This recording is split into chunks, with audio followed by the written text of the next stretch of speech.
आज के इस वीडियो में हम लोग अर्थशास्त्र विषय के चैप्टर नंबर 5 के महत्वपूर्ण लघुत्तरीय और दीर्घोत्तरीय प्रश्न पर परिचर्चा करेंगे। आज का पहला प्रश्न है, मांग की लोच क्या है, अथवा मांग की कीमत लोच से आप क्या समझते हैं। मांग की लोच क्या है अथवा मांग की कीमत लोच से आप क्या समझते हैं।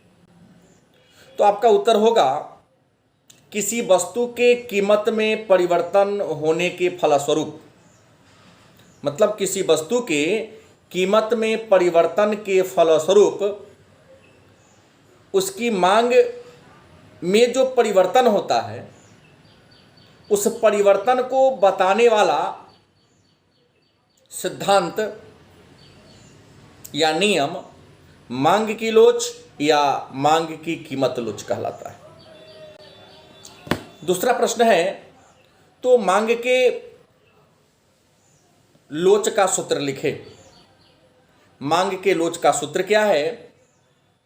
तो मांग के लोच का सूत्र है, मांगी गई मात्रा में अनुपातिक परिवर्तन, मांगी गई मात्रा में अनुपातिक परिवर्तन बटा कीमत में अनुपातिक परिवर्तन। तीसरा प्रश्न है, मांग के नियम और मांग के लोच में क्या अंतर है। मांग के नियम और मांग के लोच में क्या अंतर है। आपका उत्तर होगा, मांग के नियम और मांग के लोच में निम्नलिखित अंतर है। नंबर 1 में मांग का नियम गुणात्मक कथन है, जबकि मांग का लोच परिमाणात्मक कथन है। दूसरा, मांग का नियम मांग और कीमत के विपरीत संबंध को बताता है। मांग का नियम मांग और कीमत के विपरीत संबंध को बताता है, जबकि मांग का लोच धनात्मक और ऋणात्मक दोनों प्रकार के संबंध की बताता है। तीसरा अंतर है, मांग का नियम केवल कीमत के संबंध को स्पष्ट करता है। मांग के नियम केवल कीमत के साथ संबंध को स्पष्ट करता है, जबकि मांग की लोच के द्वारा आय और संबंधित वस्तु की मांगी गई मात्रा में होने वाले परिवर्तनों का मापन को बताता है। अगला प्रश्न है, तो मांग के लोच की कितनी श्रेणियां हैं, मतलब मांग के लोच के कितने प्रकार हैं। तो आपका उत्तर होगा, मांग की लोच के 5 प्रकार हैं या 5 श्रेणियां हैं। नंबर 1, सापेक्षतः लोचदार मांग। दूसरा, सापेक्षतः बेलोचदार मांग। तीसरा, इकाई लोचदार मांग। चौथा, पूर्ण बेलोचदार मांग। और 5वां, पूर्ण लोचदार मांग। ये मांग की 5 श्रेणियां हैं। फिर इसका दीर्घोत्तरीय प्रश्न भी आता है। कई बार बीए में तो हमेशा पूछता है कि मांग के लोच के विभिन्न प्रकारों की व्याख्या करें। दीर्घोत्तरीय प्रश्न है, 5 अंक का प्रश्न है। मांग के लोच के विभिन्न प्रकारों की व्याख्या करें। तो हमने जो 5 प्रकार का चर्चा किया उसी पर विस्तार से चर्चा करना है। मांग के लोच की 5 श्रेणियां। तो जब किसी वस्तु की कीमत में परिवर्तन के पहला जो है, सापेक्षतः लोचदार मांग। सापेक्षतः लोचदार मांग का परिभाषा होगा कि जब किसी वस्तु के कीमत में परिवर्तन के फलस्वरूप उसके मांग में अधिक अनुपात में परिवर्तन होता है, तो उसे हम सापेक्षतः लोचदार मांग कहते हैं। जैसा कि आप चित्र देख सकते हैं कि चित्र में OY अक्ष पर कीमत को दिखाया गया है और OX अक्ष पर मात्रा को दिखाया गया है। आप देख पा रहे हैं कि वस्तु का कीमत पहले P1 था, मतलब 5 रुपया था। तो 5 रुपया कीमत पर वस्तु का कितना मात्रा का मांग था, डिमांड था, तो 10 इकाई।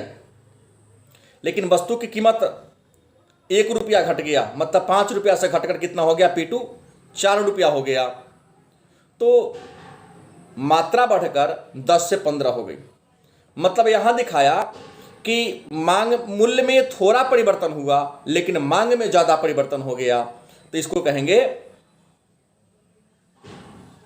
सापेक्षतः लोचदार मांग। दूसरा है सापेक्षतः बेलोचदार मांग। बेलोच मतलब बिना लोच का।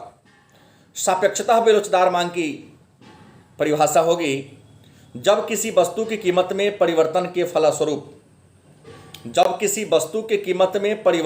फलस्वरूप उसकी मांग में कम अनुपातिक परिवर्तन हो। जब किसी वस्तु के कीमत में परिवर्तन के फलस्वरूप उसकी मांग में कम अनुपात में परिवर्तन हो तो उसे सापेक्षतः बेलोचदार मांग कहते हैं। जैसा कि यहाँ आप चित्र देख पा रहे हैं, चित्र में क्या है कि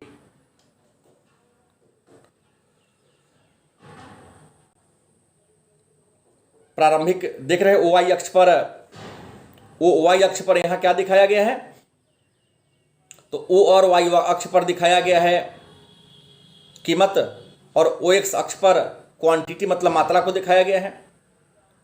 पहले कीमत था 10 रुपये, P1 था 10 रुपया, तो 10 रुपया जब कीमत था तो उस समय मांग थी, मतलब P1 जब कीमत था तो मांग थी Q1, लेकिन P1 मूल्य घटकर P2 हो गया तो मात्रा, वस्तु की मात्रा बढ़कर Q2 हो गई।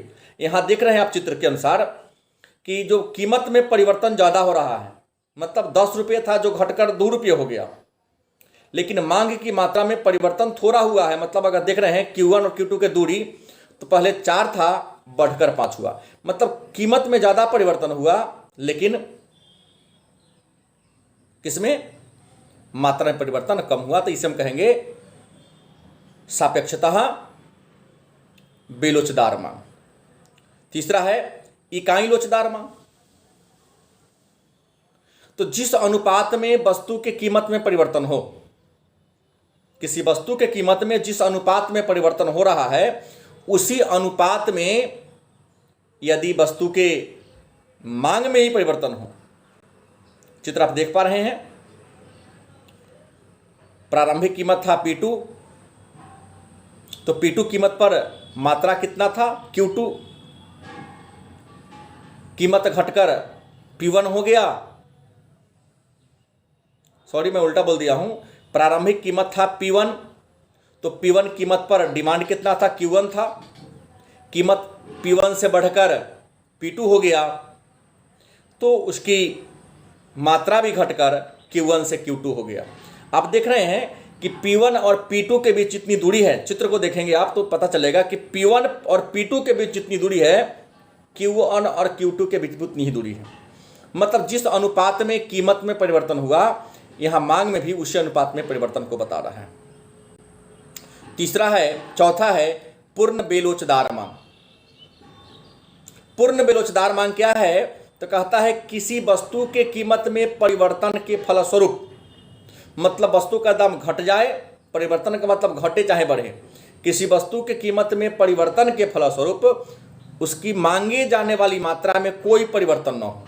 जितना पहले डिमांड था अब भी उतना ही डिमांड हो रहा हो, चाहे कीमत घटे या बढ़े, तो उसे हम पूर्ण बेलोचदार मांग कहते हैं। इसका चित्र आप देख पा रहे हैं कि इसमें OY अक्ष पर कीमत को दिखाया गया है और OX अक्ष पर मात्रा को दिखाया गया है। पहले कीमत था P1 तो उतना ही डिमांड था, कीमत घटकर P2 हो गया तो डिमांड उतना ही रह गया। मतलब और इसकी जो रेखा है, मांग की जो रेखा है, मांग की जो मात्रा की जो रेखा है, एकदम सीधा कीमत रेखा के समान चल रही है, चाहे कीमत घटे या बढ़े। आप देख रहे हैं चित्र में DD जो रेखा है वह डिमांड की रेखा है और वो Y जो रेखा है वह कीमत की रेखा है। तो कीमत की रेखा के पैरेलल मांग की रेखा चल रही है, मतलब कीमत घटे या बढ़े डिमांड में कोई परिवर्तन नहीं हो रहा है, तो इसे पूर्ण बेलोचदार मांग कहेंगे। और अंतिम है पूर्ण लोचदार मांग। कीमत में नगण्य परिवर्तन हुआ, बहुत कम परिवर्तन हुआ, लेकिन मांग में ज़्यादा परिवर्तन हो जाए। कीमत में कम परिवर्तन के फलस्वरूप भी मांग में, डिमांड में बहुत ज़्यादा परिवर्तन हो जाए तो इसे हम पूर्ण लोचदार मांग के नाम से जानते हैं। चित्र में देख रहे हैं, यहाँ OI अक्ष पर कीमत को दर्शाया गया है। यहाँ P1 बराबर P2, मतलब पहला कीमत तो दूसरा कीमत बराबर ही है, कीमत में कोई परिवर्तन नहीं हुआ, लेकिन मांग क्या देख रहे हैं? OX अक्ष पर जो मांग की मात्रा को दिखाया गया, तो यहाँ क्या देख रहे हैं कि चाहे कीमत P1 हो या P2 हो, कीमत में कोई चेंजिंग नहीं हुआ, लेकिन शायद जनसंख्या बढ़ गई, मांग बढ़ गई, जरूरत बढ़ गई, तो पहले उसी कीमत पर Q1 डिमांड था, कीमत उतना ही रहा, डिमांड बढ़कर Q2 हो गया। मतलब elasticity of demand equal to अनंत होगा यहाँ पर। अगला प्रश्न है, मांग वक्र अति परवलयाकार, मतलब परवल के जैसा कब हो जाता है? यदि परवल का चित्र आपके दिमाग में हो तो देख लेंगे, बीच में मोटा, दोनों किनारे पतला पतला होता है। तो मांग वक्र अति परवलयाकार कब हो जाती है? आपका उत्तर होगा, मांग वक्र अति परवलयाकार तब होती है जब मांग की लोच और मांग वक्र सभी बिंदुओं पर इकाई के क्या हो? बराबर हो। अगला प्रश्न है, मांग की लोच को मापने की प्रमुख विधियां कौन कौन है? तो आपको बता दें कि मांग को लोच के मापने के 3 विधियां हैं। पहला है प्रतिशत विधि या अनुपातिक विधि। प्रतिशत विधि या अनुपातिक विधि, इस विधि में मांग की लोच का अनुमान लगाने के लिए, मतलब अनुपातिक विधि या प्रतिशत विधि में मांग की लोच का अनुमान लगाने के लिए मांग में होने वाले अनुपातिक परिवर्तन या प्रतिशत परिवर्तन को कीमत में होने वाले अनुपातिक परिवर्तन से भाग दे दिया जाता है। इसका सूत्र भी है, मांग में अनुपातिक परिवर्तन बटा कीमत में अनुपातिक परिवर्तन। दूसरा है ज्यामितीय या बिंदु रीति। ज्यामितीय या बिंदु रीति, इस रीति में मांग वक्र के किसी बिंदु पर, इस रीति में या इस विधि में मांग वक्र के किसी बिंदु पर मांग की लोच ज्ञात करने के लिए उस बिंदु पर स्पर्श रेखा खींच दी जाती है। तीसरा है कुल व्यय रीति।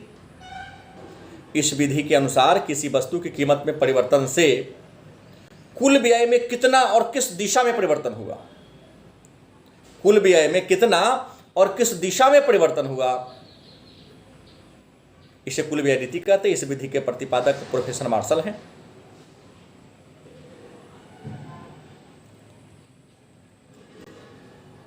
कुल व्यय बराबर होगा वस्तु की कीमत गुने वस्तु की मांग।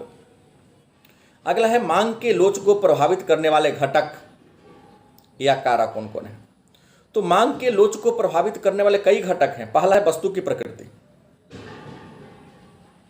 तो प्रकृति के आधार पर वस्तु के 3 प्रकार होते हैं। तो वस्तु, जैसे जो वस्तु आवश्यक, जो वस्तु आपके लिए होगा, जैसे नमक, दिया सलाई, चीनी, तो आवश्यक वस्तु की मांग बेलोचदार होती है, दाम घटे चाहे बढ़े डिमांड उतना ही रहेगा। जबकि आरामदायक वस्तु की मांग साधारण लोचदार होती है और विलासिता की वस्तु का मांग बहुत लोचदार होती है, ज़्यादा, तभी कोई दाम बढ़ेगा लोग प्रयोग करना छोड़ देगा। दूसरा, स्थानापन्न वस्तु। परिभाषा आपको पहले ही बता दिया हूँ। स्थानापन्न वस्तु उस वस्तु को कहते हैं जिसका एक दूसरे के बदले में प्रयोग किया जाए। तो स्थानापन्न वस्तु की मांग अधिक लोचदार होती है। तीसरा, वस्तु के वैकल्पिक प्रयोग, मतलब जिस वस्तु का वैकल्पिक प्रयोग हो सकता है, उसका विकल्प आपके पास है, तो वैकल्पिक प्रयोग वाले वस्तु की मांग की लोच बेलोच होती है। उपभोग का स्थगन, कुछ ऐसी वस्तु हैं जिसके उपभोग को आप स्थगित कर सकते हैं।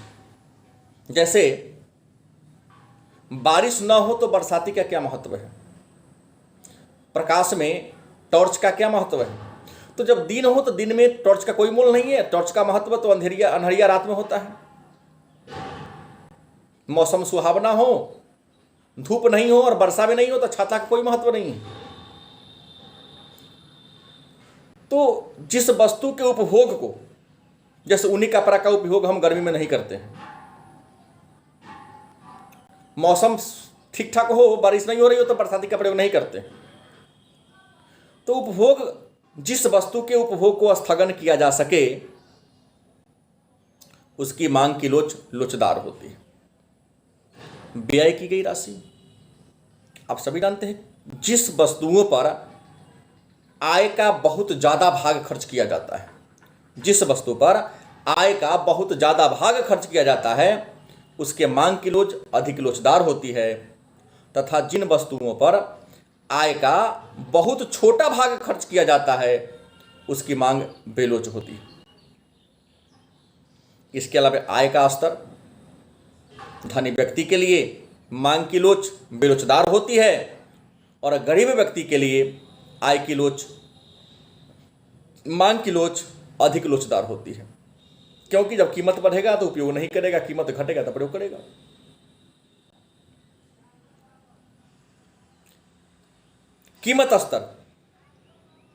कीमत स्तर भी मांग के लोच को प्रभावित करती है। जैसे कीमत ज्यादा होगा तो मांग की लोच अधिक होगी, कीमत कम होगा तो मांग की लोच कम होगी। समय की अवधि भी मांग की लोच को प्रभावित करती है। जैसे अल्पकाल में वस्तु की मांग लोचदार होती है और दीर्घकाल में अधिक लोचदार होती है। संयुक्त या पूरक मांग वाली वस्तुओं की मांग बेलोचदार होती है। और स्वभाव और आदत के जो वस्तु की बात करें तो स्वभाव और आदत के वस्तु की मांग बेलोच होती है। अगला है मांग के लोच का क्या महत्व है, तो आपका उत्तर होगा मांग के लोच का हमारे दैनिक जीवन में बड़ा ही महत्वपूर्ण स्थान है। जैसे किसी वस्तु के कीमत के निर्धारण में मांग का लोच उपयोगी साबित होता है। एक अधिकारी अपने लाभ को अधिक करने के लिए मांग मूल्य विभेद का सहारा लेता है और मूल्य विभेद का आधार मांग की लोच है। साधनों के वितरण में मांग की लोच का महत्व है। सरकार कर का निर्धारण करते समय मांग की लोच का सहारा लेती है, इसलिए बेलोच वस्तु पर कम कर लगाती है, इसलिए बेलोच वस्तु पर अधिक कर लगाती है और लोचदार वस्तु पर कम कर लगाती है।